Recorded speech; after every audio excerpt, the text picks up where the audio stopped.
Be ready. Start.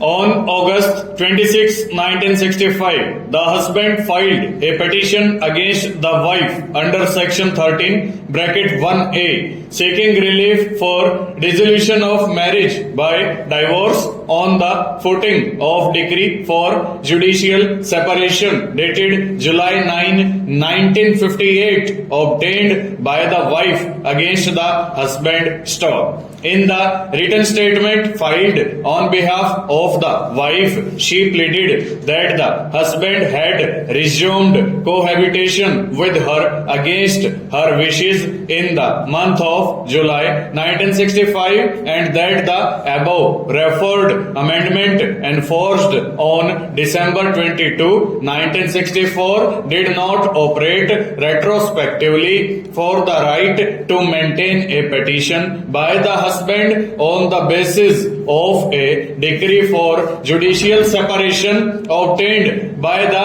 wife long before the amendment became operative. Stop. She also pleaded that the husband was stopped by his acts and conduct from filing petition under Section 13, stanza.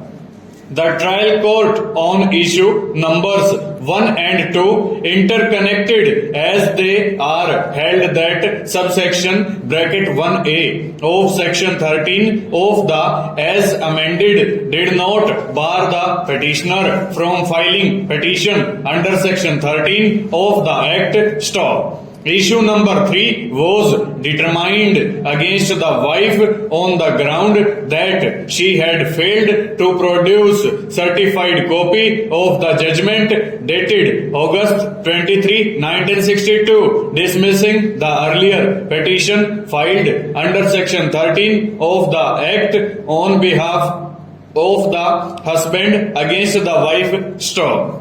On issue number 4, the court came to the conclusion that by virtue of the provision of Section 23, bracket 1, bracket A of the Act, the wrongful act of husband of desertion of the wife which led to the passing of decree for judicial separation on a petition filed by the wife against the husband disentitled the husband to claim the relief for dissolution of marriage by divorce. Stop. The finding given by the trial court on issue number 5 to the effect that the evidence led in the case did not establish resumption of cohabitation by the husband with the wife. Stop. Under issue number 6, the court took the view that the